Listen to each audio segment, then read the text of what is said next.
Well, Heidi, ho, my peeps. Um, I have a disturbing update about Ozempic and its cost. Um, Starting in 2025, this month, um, the Medicare, at least Medicare Advantage, which is what I'm on, their Part D supplement no longer covers Ozempic.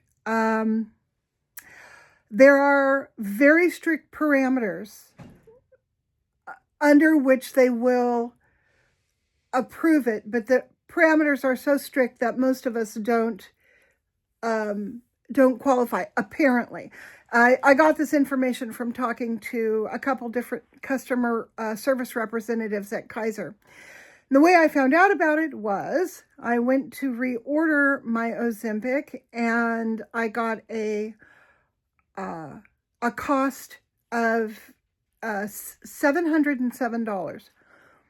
I had been paying somewhere around $50 for the past year and a half. So I had read about Medicare making some changes on this already. So I suspected that that's what it had to do with. So sure enough, that was confirmed. And under their rules, there's two sets of rules. There's the rules of the insurer, and then there are the rules that Medicare places on top of the insurer.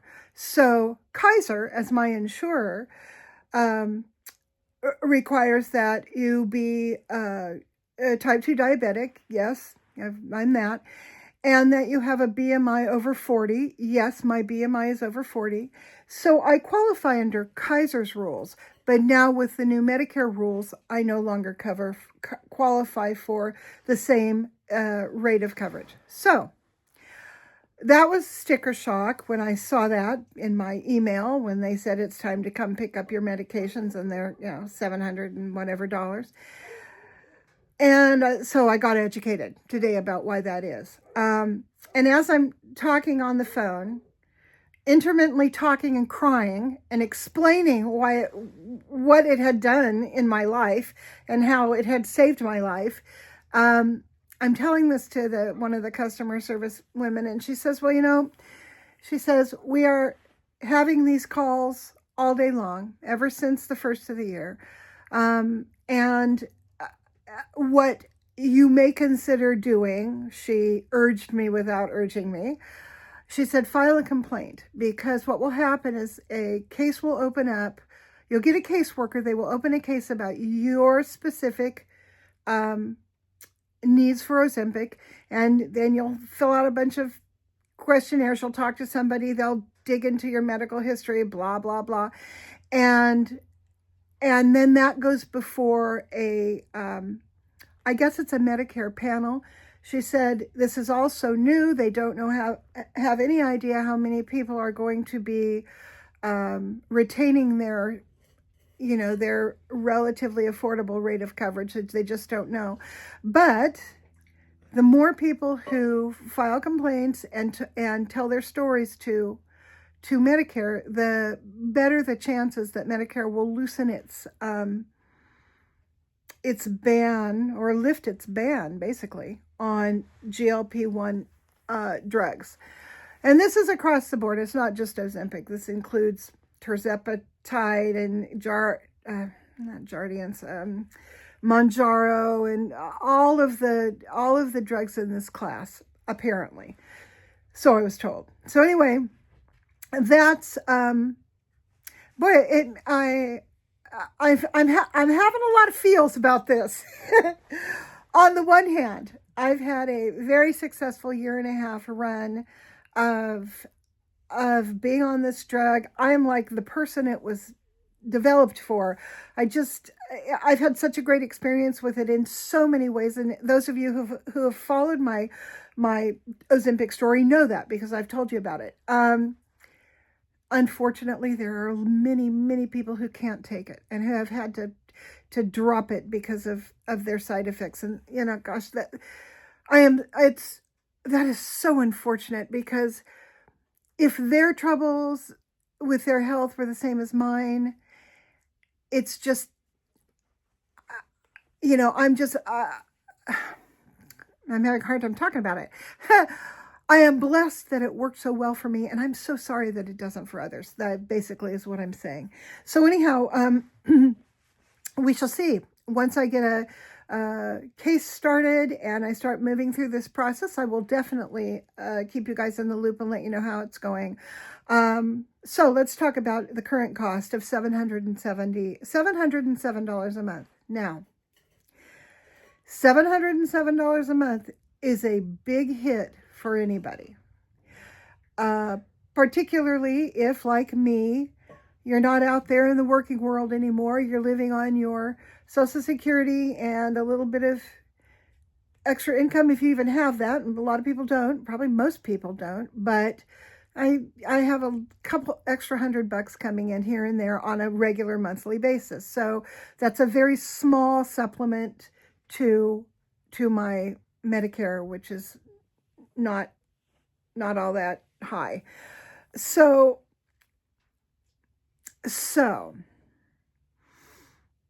is it $3,500 a month or $6,000 a month like a lot of other medications can be when they aren't covered? No, it's not. $707 a month is possibly within reach, but it would take a lot of readjustment on my part. In my life, I would have to sell some stuff more quickly than I've been selling it. Like, for example, the Cadillac that I inherited from my dad that's sitting out there rusting away in my front yard. I could move on trying to sell that. That would buy me a few months, not many, but a few months of the medication. If I sold one of my rickety old Airstreams, it would probably buy me another month, maybe 2 months, maybe 2.5 months of the medication. So I do have resources that I can liquidate if I am unable to get the medication at a price that is more tolerably within my reach. And so, which brings me to the thought of, well, what's tolerably within my reach? For me personally, if I had to pay up to, say, $300 a month for this medication, it would be a hit. I would have to do a little readjusting, but that is attainable. That's reachable. After you pass the $300 a month mark, it becomes further and further out in terms of how I would acquire how I would liquidate the resources that I have to continue to get this drug. All right. So in my mind, I'm asking myself, well, is there an end date on how long I foresee myself needing, and I'm going to use the word need because I believe it's appropriate here, needing to take Ozempic? And I'm thinking to myself, well, in a year and a half, I lost 31% of my body weight. I have so at this body weight of 235-ish pounds, because I've put on 5 pounds since the holiday season. At this weight, how much, what percentage more could I or should I lose in order to get into a weight range, just weight, and which is a very loose way of quantifying your health, but in very broad strokes, what would that be? And in my mind, 170 pounds ish would be probably the high end of a healthy, sustainable weight for me. Now, I won't know that till I get there, because you have to factor in, what is your lean muscle percentage of your body? What's your BMI? What is contributing to what that 170 pounds looks like? For a person like me, I'm only 5'3", but I tend to be muscular. I tend to be able to put muscle back on even at 65 years old more readily than most of the women I know. So I will probably be a solid 170 pounds with a relatively low fat to lean muscle ratio. In other words, I'll have relatively less fat to lean muscle if things continue the way they are now. So for me, 170 probably will look really good and really healthy and will feel healthy. It will probably take enough weight off of my joints to, to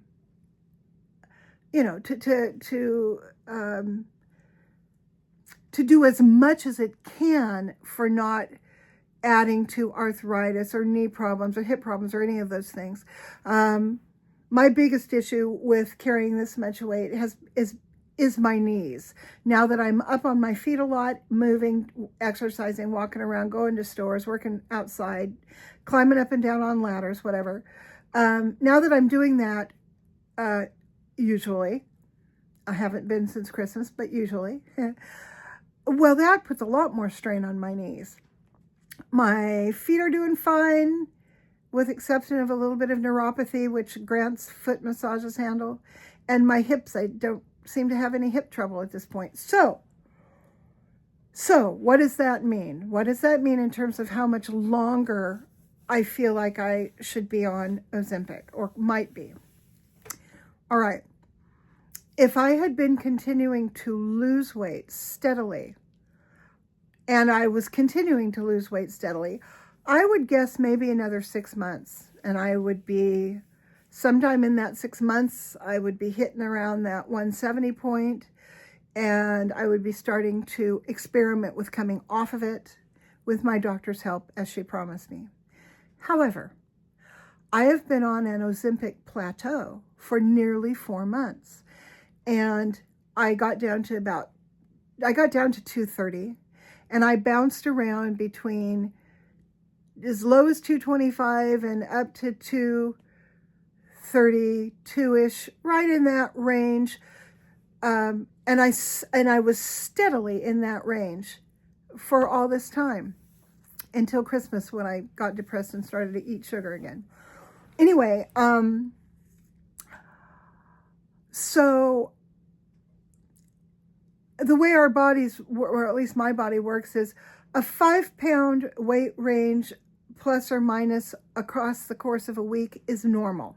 If I'm not drinking enough, it drops. If I've, had a heavy meal and I weighing early in the morning, if I had a heavier dinner, weighing early in the morning after breakfast, it'll be a little bit higher. If I've had a lot of salt, it'll be a little bit higher. So what I think is happening is that 5 pounds plus or minus is more about water retention than it is about gaining or losing of fat, if that makes any sense. So I call that sustainable. That is a sustainable,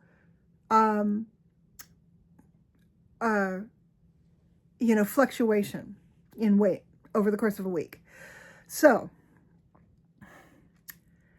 had I continued to lose weight, I would probably be down around, I'm guessing right around 200 pounds at this point today. And I would be looking down below 200, and that 170 is another 30 pounds away. I would say on the inside, 3 months, but probably more like 6 months to get down to that 170. But I don't weigh 200. I weigh 235-ish. So I think I'm looking at somewhere between 7 months and a year longer once I break through this plateau I'm on. If I break through this plateau I'm on, it's an if question at this point.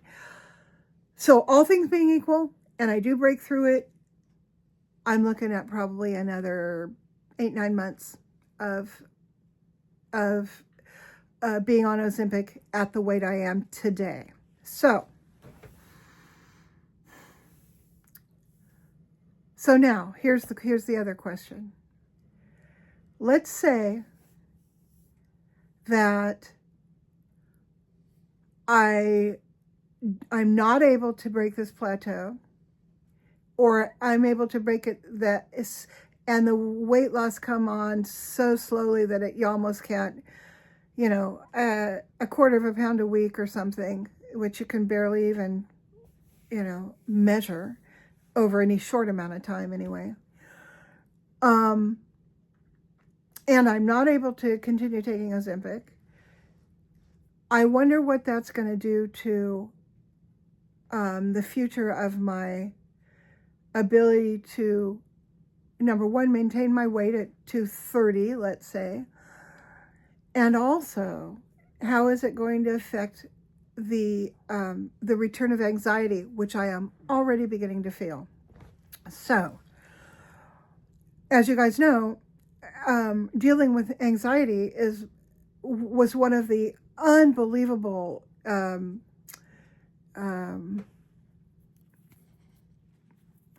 had to make sure I wasn't covering my microphone. One of the unbelievable side effects that I had from this thing. The freedom from anxiety was life-changing. And I am very concerned that if I am no longer going to be able to take this, that anxiety is going to return. So that's a big fear. Also, all of my test numbers finally settled into healthy range, pretty much across the board. Blood pressure went down. Cholesterol looks great. I look real good. Even my kidney disease seems to have stalled. It hasn't gotten any worse. So I'm really concerned that stuff's going to start to get worse. So there we are. That's where I'm at. I have 1 more week's dosage left to take, because I always order a week ahead of time. When I get to the last week of the Ozempic, I'm usually free to order the following months. I do. So I will just let you guys know how this whole thing shakes out. Now,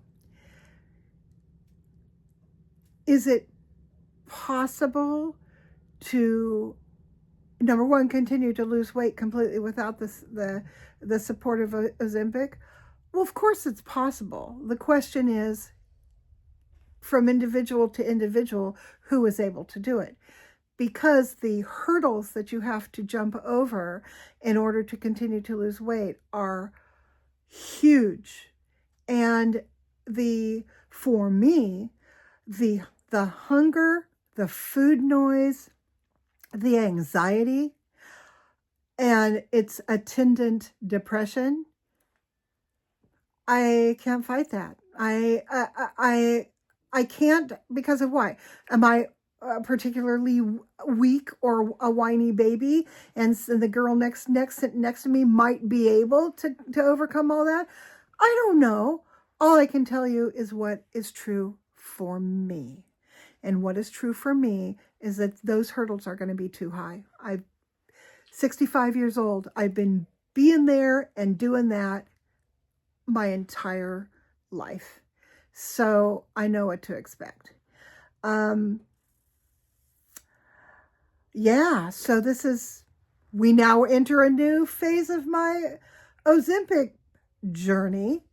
And I'll keep you guys informed. I'll let you know what happens with the appeal, with the complaint, and if I have to go into appeal, or if I decide that it's worth it to gather up a bunch of my old crap and put it on Facebook and see if I can't earn enough money from month to month to pay for this. So that's it. That's there. I am working on a video to reveal to you my paint miracle.